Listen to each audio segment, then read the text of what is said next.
Morning, everybody. Straydog Billy here doing song number 823 in 823 days in a row. We started doing one song every day on August 7th of 2020. And here we are over 2 years later doing another one.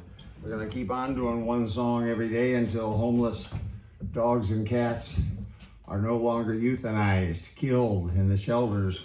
When the shelters fill up and they run out of room, they start euthanizing the ones who have been there the longest. This has got to stop.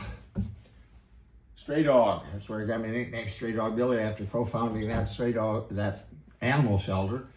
Back in 1994 we started, and that's where I got my nickname Straydog Billy, short for Straydog Bill Arnold. We'll talk more about Straydog in a minute after today's song. This is a Linda Ronstadt tune from the early 70s called Maybe I'm Right, written by Waddy Wachtell, her guitar player at the time. Here we go, and 3, 4.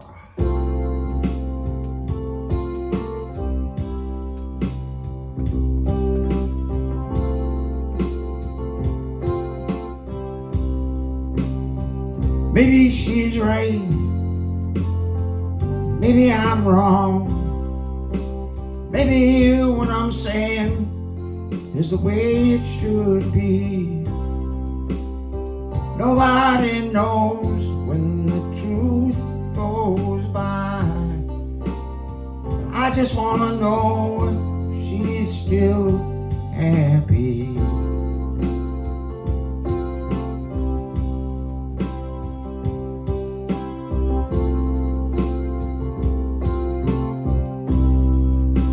Maybe she's gone and found some love. I just wanna see it for myself. Everyone says just to leave her alone. I can't even sleep no more. It worries me so.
Maybe I'm right, maybe she's wrong.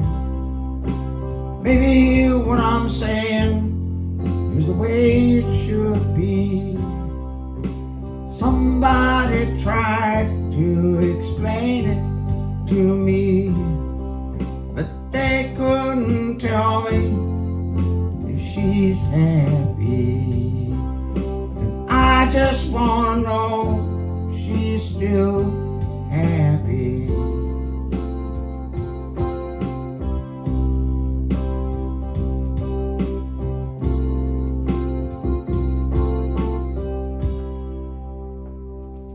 Maybe I'm right. Linda Ronstadt too. Straydog, no-kill dog shelter. My first wife, the late Pat Arnold, who tragically suffered a brain aneurysm while she was out tending to the dogs one day in 2003, over 19 years ago, and she very sadly passed on the next day. Very sad time for all of us.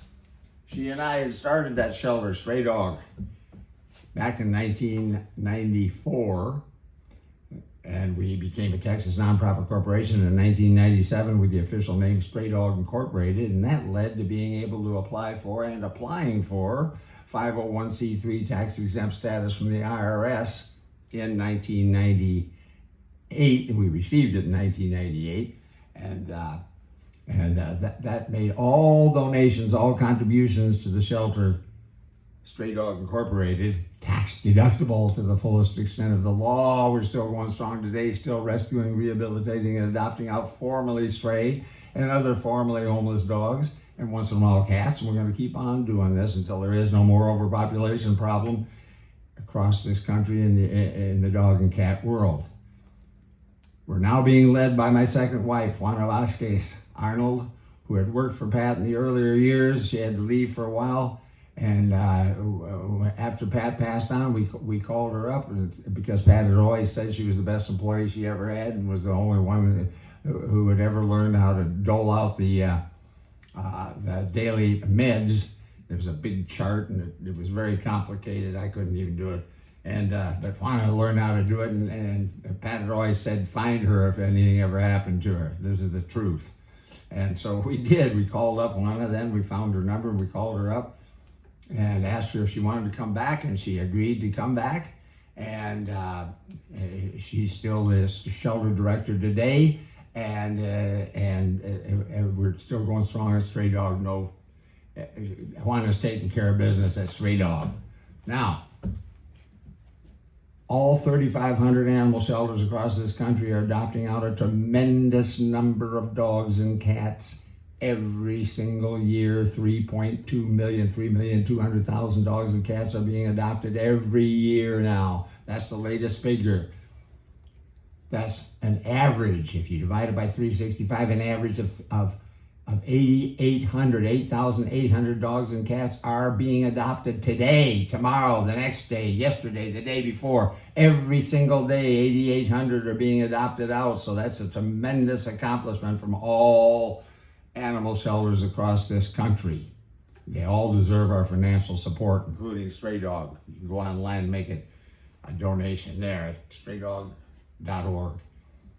Now, there's a very dark side, very tragic side to the overpopulation problem in the dog and cat world, and that is that we as a society allow the use of euthanasia to get rid of extra dogs and cats when the shelters fill up. There's no more room for them. They start euthanizing the ones who have been there the longest. This has been going on for decades and decades and decades and decades. We're still euthanizing today, almost 1,000, just a little under 1,000 per day still. Just 11 years ago, it was 7,000 per day, every single day. That many were being euthanized. And back in 1970, it was 41,000 dogs and cats were euthanized every single day of the year, 15 million in 1970. Now it's been coming down. We got it down to less than 1,000 now. 972 is the exact number, as the average per day. How do we get it down to zero? In addition to more and more adoptions, which all shelters, as you can see from the figures I gave you before, are doing a good job. We're doing as much as we can. We're trying to do more and more and more. But what else can we do? Well, something that's been around for a long, long time also, and that's called spay and neuter. We got to get control. We have to get control of conception. Stop conception. You have to stop conception. And spay and neuter stops conception so they aren't born to be later killed in the shelters and euthanized, killing them. Terrible tragedy that this is going on. Anybody that doesn't want to get a vasectomy, anybody who doesn't want to castrate their male dog, get him a vasectomy. It's possible. I've checked with the vets. And that stops conception. Spay and neuter, everybody.